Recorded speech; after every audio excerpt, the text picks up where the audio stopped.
네, 오늘 본문은 1장부터 시작된 첫 번째 설교의 결론 부분입니다. 모세가 40년 광야 생활을 회상하면서 이제 가나안 정복을 앞둔 출애굽 2세대에게 무엇을 말하고자 했을까요? 그것은 신앙의 자세를 갖추어야 한다입니다. 즉 하나님 주신 그 말씀을 내 마음에 새기고 실천하며 하나님께 순종하는 삶을 살아야 한다는 것을 말하고자 광야 여정을 회상했던 거죠. 모세가 이제 회상을 마무리하고 출애굽 2세대에게 첫 번째 해준 한마디가 있습니다. 1절에 너희에게 가르치는 규례와 법도를 듣고 준행하라입니다. 듣는다, 즉 쉐마는 단순히 하나님의 말씀을 귀로 들어라 라는 말이 아닙니다. 하나님의 말씀을 귀로 듣고 말씀이 삶의 기준이 되어서 말씀에 순종하는 삶을 살아가라는 거죠. 하나님 말씀은 듣고 배워서 아는 지식으로 그치는 게 아니라 우리의 삶에서 온전히 실천되어야 한다는 것을 이야기하고 있습니다. 이것이 바로 모세가 이스라엘 백성에게 말씀을 가르치는 이유이자 목적입니다. 모세는 규례와 법도를 알려줍니다. 그리고 출애굽 2세대들은 그것을 지켜 행하면 너희가 살 것이요 너희 조상의 하나님 여호와께서 너에게 주시는 땅에 들어가 그것을 얻게 된다라고 이야기합니다. 이 명령은 결코 추상적인 말이 아닙니다. 출애굽 1세대는 불신앙과 원망, 불순종으로 광야 40년 생활을 하고 결국 가나안 땅에 들어가지 못했습니다. 이 사실을 지금 말씀을 듣고 있는 출애굽 2세대는 잘 알고 있었죠. 즉 하나님 말씀에 대한 순종 여부가 삶과 죽음의 기로가 된다는 것을 분명하게 깨달아야 했고 또 하나님 말씀에 순종해야 한다는 것을 실제적으로 받아들여야 했습니다. 또한 지금 이스라엘은 가나안 땅이 보이는 건너편 모압 평지에 있습니다. 아직 가나안 땅 약속이 성취된 건 아니었죠. 이스라엘 백성들은 하나님의 약속을 믿고 말씀에 순종하며 명령대로 나갈 때 가나안 땅에 들어갈 수 있고 마침내 그 약속이 이루어진다는 것 역시 깨달아야 했습니다. 그런데 말씀을 지키는 데 있어서 주의할 점이 있다고 이야기합니다. 2절에 내가 너에게 명령하는 것에 더하지도 빼지도 말아야 한다. 모세가 지금 선포하고 있는 명령은 자신의 생각이나 그저 당부의 말이 아니라 바로 하나님의 말씀입니다. 하나님 말씀은 모세가 직접 듣고 받았기 때문에 그 말씀에는 하나님의 권위가 있었습니다. 또 이스라엘 백성들이 삶에서 반드시 지켜야 될 규범이자 척도였던 거죠. 하나님 말씀을 더하고 빼는 것은 하나님 말씀이 가지고 있는 완전성 또 거룩성 을 완전히 무시하고 파괴하는 행위입니다. 말씀을 더하고 빼는 사람들은 하나님 말씀을 지키기 위함이 아니라 말씀을 내가 지킨다는 그 명분을 얻고자 자신의 사정에 맞게 하나님의 말씀을 억지로 끼워 맞추는 행위인 겁니다. 이러한 행위는 하나님을 목적이 아니라 바로 수단으로 전락시켜버리는 신성 모독이었기 때문에 이스라엘 백성은 결코 이 어리석은 짓을 하지 말아야 했던 거죠. 모세는 바알볼 사건을 언급하면서 지금 설교를 듣고 있는 출애굽 2세대가 하나님께 붙어 떠나지 않았기에 지금 살아있다라고 이야기합니다. 붙다라는 이 말은 말 그대로 종이가 벽에 붙었다고 말할 때처럼 어딘가에 붙어있다라는 의미로 사용되기도 하고 또는 누군가에게 매달린다 또 집착한다라는 의미도 있습니다. 그런데 하나님에 대한 태도로 사용될 때에는 하나님을 의지한다, 또 하나님을 섬긴다라는 의미로 하나님께 대한 순종과 충성을 의미합니다. 즉 과거의 우상을 따르지 않고 하나님을 믿고 의지했듯이 그 믿음을 지켰듯이 지금도 하나님을 의지하고 경외하고 있으며 당신들은 믿음의 성도라는 것을 이야기하고 있는 거죠. 그러면서 더욱 하나님 말씀을 적극적으로 순종해야 한다고 권면하고 있습니다. 5절부터 8절까지의 말씀을 보면 모세가 이스라엘에게 왜 율법을 지켜야 되는지 또 율법을 가지고 있는 것이 얼마나 특별한 건지를 이야기합니다. 모세는 자신이 과거 이스라엘 백성들에게 가나안 땅을 비전을 두고 율법을 가르쳤다라고 말하면서 그들을 주목합니다. 그리고 그 시간이 지나 이제 가나안 입성을 앞둔 너희들에게 곧 차지할 가나안 땅에서 지켜야 될 규례와 법도를 가르치려 한다라고 이야기합니다. 출애굽 2세대가 해야 될 것은 모세를 통해 받은 그 규례와 법도를 잘 지키고 행해야 했습니다. 그러면 어떠한 일들이 일어난다고 이야기할까요? 6절에 보면 다른 민족에게 지혜와 지식을 보여주는 것이고 그들은 이스라엘 향해 이 큰 나라 사람은 지혜와 지식이 있는 백성으로 여길 거라고 말하고 있습니다. 이방 나라가 이스라엘을 큰 나라로 여기는 것은 이스라엘이 갖고 있는 그 땅의 영토가 넓어서 재산이 많아서 또 백성들이 많아서 군사력이 강해서가 아닙니다. 이스라엘에게는 참된 지혜와 지식인 하나님의 말씀이 있고 그 말씀을 주신 하나님이 하나님 백성들과 함께 하시기 때문입니다. 그래서 히브리서 11절 38절을 보면 하나님께서 함께 하시는 성도 또 하나님의 말씀대로 살아가는 성도는 세상이 감당하지 못한다라고 이야기합니다. 모세는 이스라엘과 이방 민족의 차이는 바로 하나님과 언약을 맺은 것이고 또 율법을 받은 거라고 이야기합니다. 하나님께서 이스라엘을 전적으로 사랑하셔서 그를 택하시고 하나님 백성으로 삼아 주셨습니다. 그들과 언약을 맺고 그들과 늘 함께 하셨지요. 그래서 이스라엘 백성들이 하나님을 잊고 살 때도 하나님은 이스라엘을 잊어버리지 않으시고 또 버리지 않으시고 그들이 기도할 때 또 그들의 삶의 자리에서 울고 부르짖을 때 그 소리에 귀를 기울여 주셨습니다. 부르짖는 소리에 담긴 그 일이 무엇인지 알고 하나님이 함께 하셨고 그러한 삶을 살아왔기에 다른 나라 백성들이 아무리 크다 할지라도 이스라엘만큼 하나님의 은혜를 받은 민족이 없다라고 이야기하고 있는 거지요. 또한 이방 나라의 규범과는 달리 공의와 정의가 담긴 율법은 이스라엘만 지금 받고 가지고 있다라고 이야기합니다.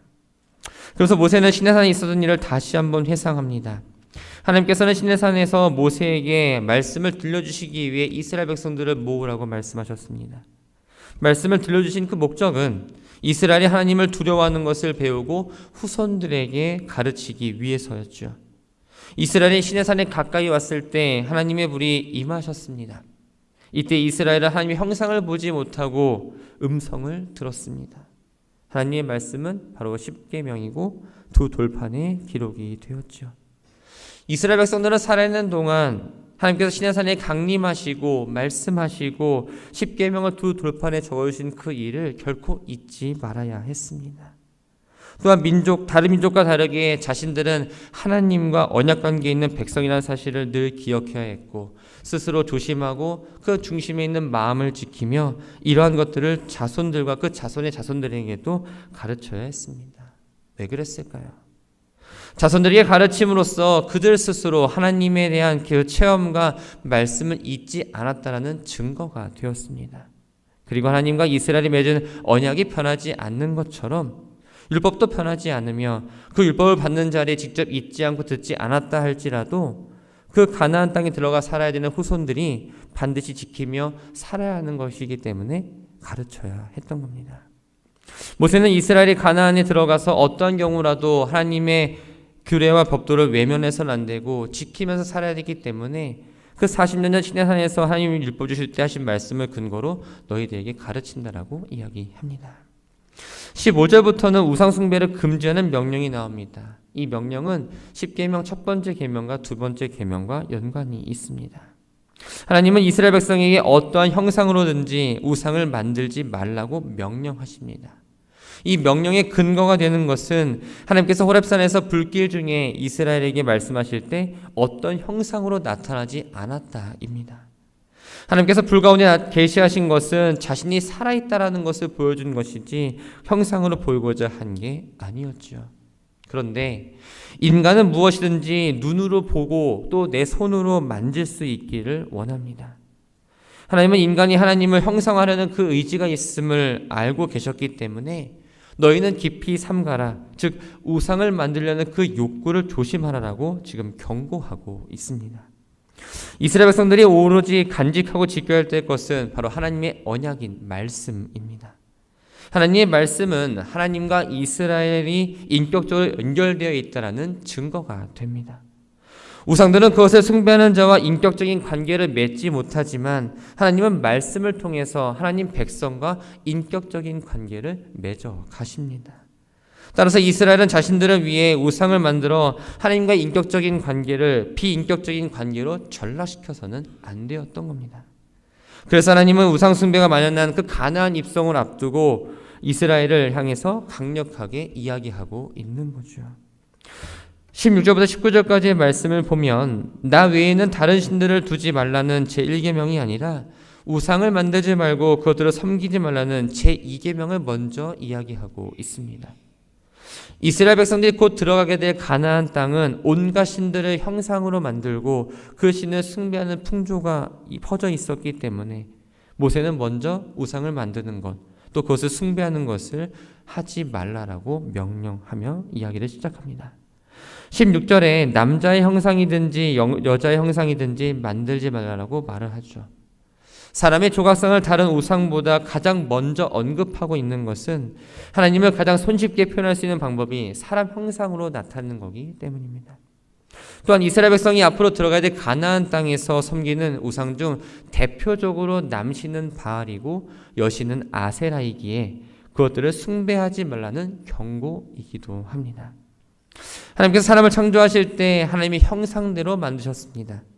그렇다고 사람이 곧 하나님이 되는 것은 아닙니다. 하나님의 형상대로 창조된 사람이 다른 것으로 하나님의 형상을 만드는 것은 바로 창조주의 뜻을 거스르는 죄입니다. 더군다나 나무나 돌로 새긴 우상은 결코 인격이 있을 수가 없지요. 결론적으로 이 우상이라는 건 인간이 만든 가공품일 뿐이고 참신이 될 수 없다라는 것을 이야기하고 있습니다.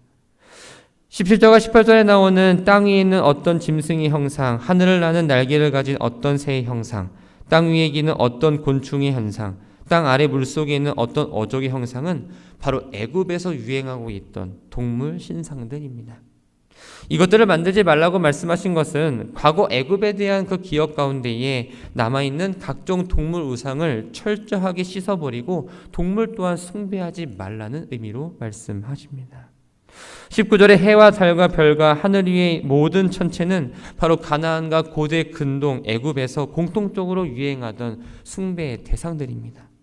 태양은 애굽에서 라로, 메소포타미아에서는 신으로, 가나안에서는 야라로 숭배되었습니다. 이것을 바탕으로 고대 근동에서는 점성술이 많이 발달했지요.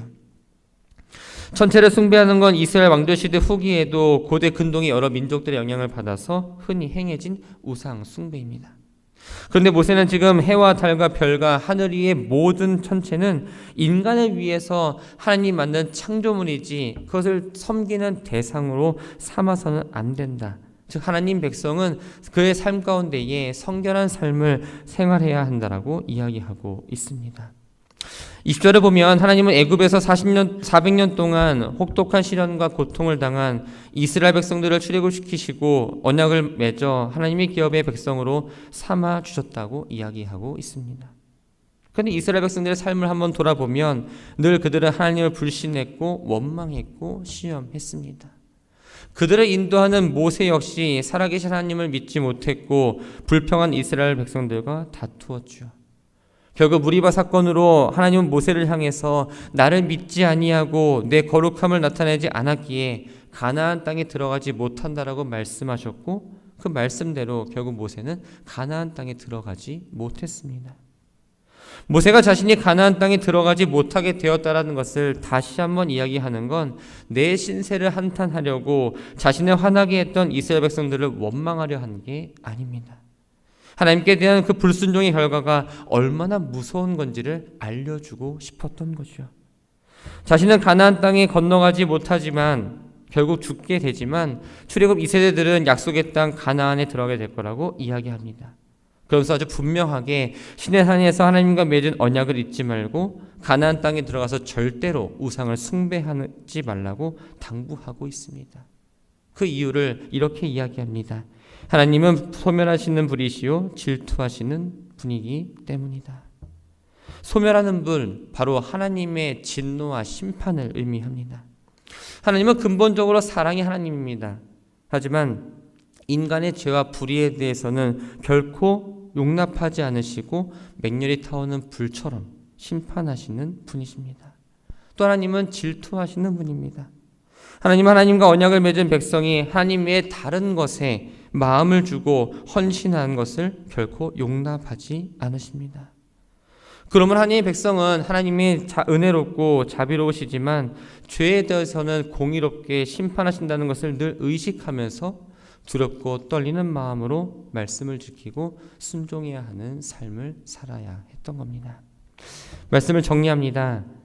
모세가 이스라엘과 다른 민족을 비교하면서 차이를 둔 건 이스라엘은 하나님과 언약을 맺었다. 하나님이 율법을 주셨다라고 이야기합니다. 하나님이 먼저 이스라엘 조건 없이 택하시고 하나님 백성으로 삼으시고 그들과 함께 하셨습니다. 이스라엘 백성들이 살아가면서 하나님을 잊고 살 때도 있었지만 하나님은 결코 이스라엘 백성을 잊지 않으셨습니다. 그들이 기도할 때, 그들의 삶의 자리에서 부르짖을 때 하나님께서 가까이 다가오셨지요. 그 하나님은 지금 우리와도 늘 가까이 동행하고 계십니다. 마태복음 28장 20절에서 예수님은 볼지어다 내가 세상 끝날까지 너희와 함께 있으리라고 약속하십니다.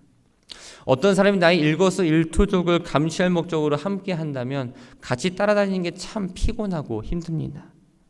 그런데 사랑하는 사람과 함께하고 나를 위해서 일하고 애써주는 사람이 있으면 그것만으로도 행복하지요. 하나님의 동행하심은 바로 후자와 동일합니다. 나를 사랑하고 계시기 때문에 나와 함께하고 계시고 나를 도우시고자 지금 동행하고 계십니다. 사도들이 복음을 전할 때 여러 표적이 일어났습니다. 많은 사람들을 얻게 되었지요. 사도들의 능력이 아니라 바로 하나님께서 그들과 함께 하셨기 때문에 가능한 일이었습니다. 사랑하는 성도 여러분, 지금 우리의 삶 속에 내가 주님과 함께하고 있음을 의식하며 나아가고 계신지요? 내가 어려움을 당하고 있을 때 손 놓고 계시지 않으시고 나를 지켜보시고 위로하시고 하나님께서 예비하신 길로 지금도 조금씩 인도해 가고 계십니다. 하나님은 구하는 자의 소리를 귀 기울이십니다. 어떠한 상황 가운데서도 기도하지 않는 것은 내가 하나님과 동행하고 있다는 것을 부인하는 행동입니다. 모든 일을 하기에 앞서서 또한 어떠한 상황 가운데서도 우리가 먼저 기도하며 나아가시길 바랍니다. 주님은 우리 아들 항상 함께하고 계십니다. 작은 신음에도 듣고 계시고 그것을 응답하시는 분이시죠. 힘에 겨워 눈물 나고 한숨이 나지만 다시 우리가 새로운 삶을 살고 나아갈 수 있는 건 하나님이 힘주시고 함께 하신다는 그 믿음 때문입니다. 오늘 하루도 시작되었습니다. 새벽을 깨워서 또한 예배 시간에 우리는 기도합니다. 어떤 기도를 하시겠습니까? 나와 함께 하시는 그 하나님, 오늘도 나와 함께 동행하여 주옵소서.